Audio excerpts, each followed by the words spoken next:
Before we begin, I want you to think about one simple question. We breathe around 20,000 times every day. But where does the oxygen from the air actually enters our blood? Many students think that lungs simply store the air, but the real action happens in these tiny structures which are known as the alveoli. Now, as you can see in the image, that oxygen travels from alveolus to the bloodstream, whereas the carbon dioxide travels from blood to the alveolus, and from here they would be expelled out. Another interesting fact is that we have millions of these tiny air sacs present in our lungs. So, hello everyone, welcome to Nursing with Priya.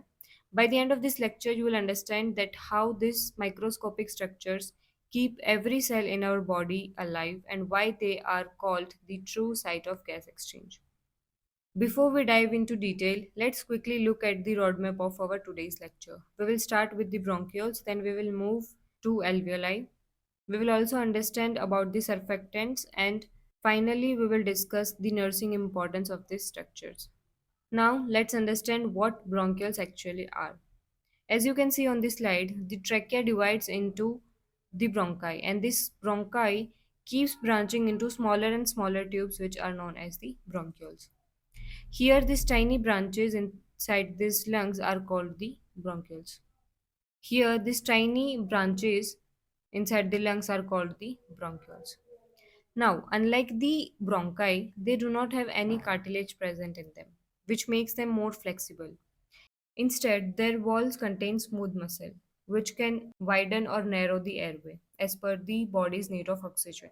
Now, a simple way to remember this is to think of respiratory tract as a roadway. Think of trachea as the main highway, the bronchi as the larger roads, and the bronchioles as the small streets which deliver the air to its final destination, which is the alveoli. Remember that their main job is to carry and distribute air to the alveoli. They do not take part into any gas exchange. Now that we know that what bronchioles actually are, let's see that where they are located. As you can see in the image, bronchioles are found inside the lungs. The trachea first divides into right and left bronchi, and this bronchi continues branching into smaller and smaller passages which are known as the bronchioles. Now, one important concept is that bronchioles belong mainly to the conducting zone. They do not take part into any gas exchange, but they carry the air towards the respiratory zone where the alveoli are present and gas exchange really occurs. That's why we say that bronchioles act as a link between the conducting zone and the respiratory zone. Now let's understand the structure of bronchiole. The first thing you'll notice that they do not have any cartilage. Unlike trachea and bronchi, there are no cartilage rings supporting the wall of bronchioles, which makes them flexible. Now instead, their wall is made up of the smooth muscles. And this smooth muscle is very important because it can contract or relax, changing the size of the airway. The inner lining is made up of simple ciliated epithelium. These cilia, which are present here, help the mucus to move and trap the particles towards the upper respiratory tract. The hollow space that you can see here is called the lumen. In bronchioles, the lumen is relatively narrow because the airways are very small. Their main function is again to conduct the air from bronchi to the alveoli. Now look at the example at the bottom. In a normal bronchiole, air flows very easily, but when the smooth muscles contract, the airway becomes narrow, and this process is known as the bronchoconstriction. This is exactly what happens during the asthma attack. When the bronchioles contract, the airway becomes very narrow and the airflow is reduced.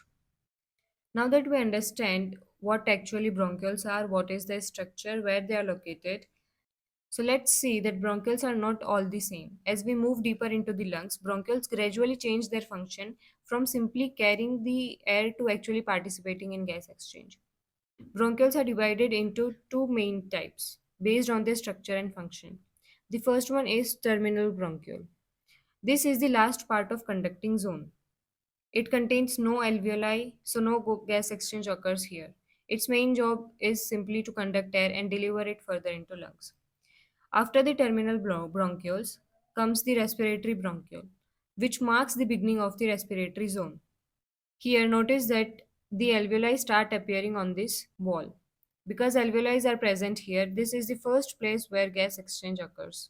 So remember, this is an important point for exam, that gas exchange begins in the respiratory bronchiole, not in the terminal bronchiole. Now let's talk about the most important structures in the lungs, which are the alveoli. These are the tiny air sacs where the actual purpose of breathing is achieved. Alveoli are small balloon-like structures present at the end of bronchioles. In fact, both lungs together contain about 300 million alveoli in the lungs.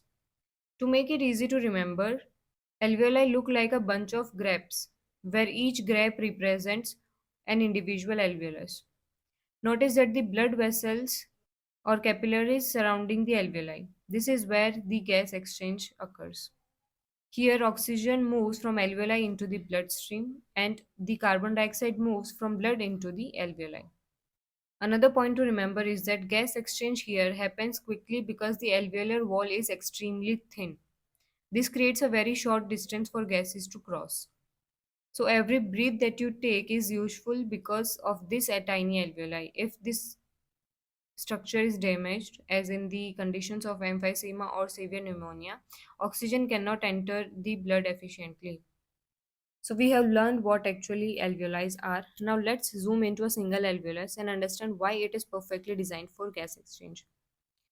This is a magnified view of one alveolus. In the middle, you can see we have the alveolar space which contains the air that we breathe in. The wall of alveolus is mainly made up of type 1 cells, which are very thin squamous cells. That thickness allows the oxygen and carbon dioxide to diffuse quickly between air and oxygen. These purple structures that you can see, these are the type 1 cells. Another structure of alveolus is type 2 cells. These cells produce the surfactants. Now, surfactant is a substance that prevents the alveoli from collapsing during breathing. We will discuss surfactants in detail in the next slide. Now, notice here the dense network of capillaries surrounding the alveolus. This close contact between air and blood makes the gas exchange highly efficient. Then we have the red blood cells inside these capillaries. And these red blood cells pick up the oxygen from alveolus and transport it to all body tissues. So simply, alveoli have a very thin wall which are wrapped with capillaries, allowing the gas exchange in the body. So we just learned the type 2 cells which produce the surfactant, but why this surfactant are so important? Let's understand with this slide. Now surfactants are special substances produced by the type 2 cells. Look at the left side. Here we have the alveoli without the surfactants. Thus, the surface tension here is very high, which pulls the wall inward, causing the alveoli to collapse. As a result, less air enters the lung, less oxygen reaches the blood, and breathing becomes very difficult.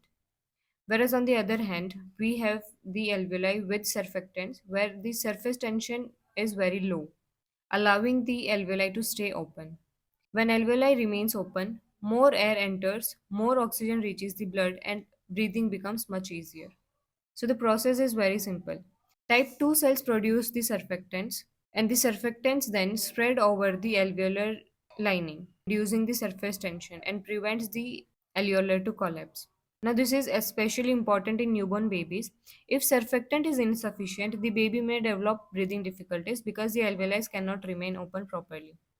Now that we know the structure of alveolus and the role of surfactant, let's see the most important function happening here, the gas exchange.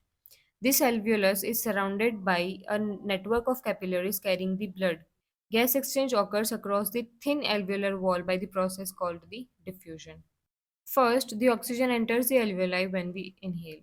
Oxygen then passes through the thin alveolar wall, enters the capillary blood, and binds to the red blood cells. As a result, deoxygenated blood becomes the oxygenated blood. Now, at the same time, carbon dioxide, which is a waste product produced by body cells, moves in the opposite direction. It diffuses from blood into the alveolus and is removed from the body when we exhale. So, the sequence is very simple. Air enters the alveoli, oxygen diffuses into blood, and CO2 diffuses into alveoli, and CO2 is exhaled out from the body. So, every single breath you take repeats this process millions of times in the lungs. supply oxygen to every cell, and remove carbon dioxide from the body. Now let's understand how blood reaches the lungs and carries oxygen back to the body. So lungs have a special blood supply called the pulmonary circulation, which is responsible for gas exchange.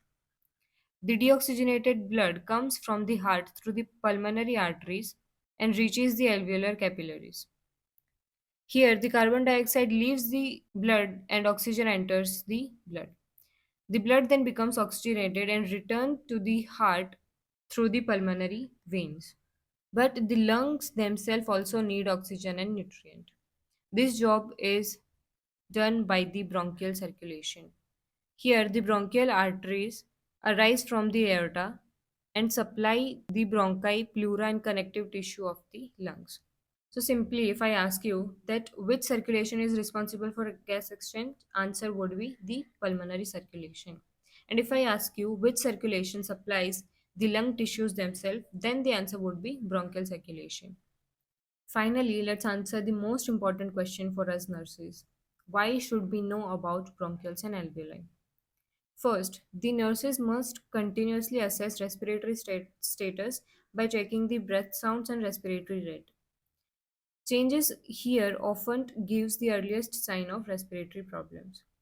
Second, we help promote oxygenation through proper patient positioning and oxygen therapy. Our goal is to ensure oxygen reaches the alveoli and then the blood. We also encourage coughing and deep breathing exercises. This help clear secretion and keep the airway open, especially after the surgery.